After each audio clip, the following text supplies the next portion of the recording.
I experience the exact opposite. I experience people who come in with an LLC and don't do anything with the business for years. Yes, that happens as well. And so that's why I literally, when they come in, I don't even have them start the business initially. I really want them to think about, is this really the business that I want to start? Do I want to invest in creating an LLC?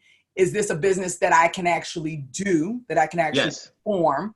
And I think that the hedgeway is really to define that. Like, we've had 2 people in this group coaching program that have dropped out in the first 4 weeks, because once they started going through the process of understanding their market, they were like, this is just too much work. I don't even want to do something totally different. You know, it's a bit, for me, being in business, especially in staffing, is not for the weak. No. Right? It's for the strong. And I think you brought up a good point about what audiences you and I see.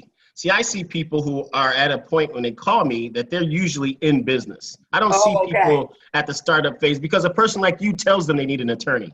Right? A person like an accountant says you need an attorney. Most startup people don't come to an attorney. They come to a person like you and they say, hey, what do they do? If I find somebody who is not even prepared to have a product or a service yet, I do not form LLCs for them, because quite frankly, the cost is just not there and they haven't generated any money. I will usually send them to organizations that help them prepare their business and get their business model down before they get an LLC. A lot of times people are coming to me, they're already kind of gotten through that phase. And so I try to get a little bit higher level sophistication of clients. But to your point on the ground, yes, do not come to me without a business. Don't come to me like, hey, I have an idea and I want to form an LLC. It's a waste of money. To your point, if you want to form an LLC and just sit there, that's fine. I'm dealing with people who've been operating without an LLC, or without some sort of cover, never really opened up a bank account, but they're just doing things like, hey, I take the money here, I stick it into my account, and they kind of commingle funds. You know who I'm talking about. They know who they are out there. There's probably some people watching this right now. Right. So, I mean, let's talk about what that means. Let's talk about people who are like, well, what kind of risk am I at by not forming an LLC? Or by, what kind of risk? And the truth of the matter is, it depends on your industry. If you are in an industry where there's very low risk, then you probably won't ever get caught. Maybe you're doing some consulting, maybe doing it on the side, you get in 1099 from a business.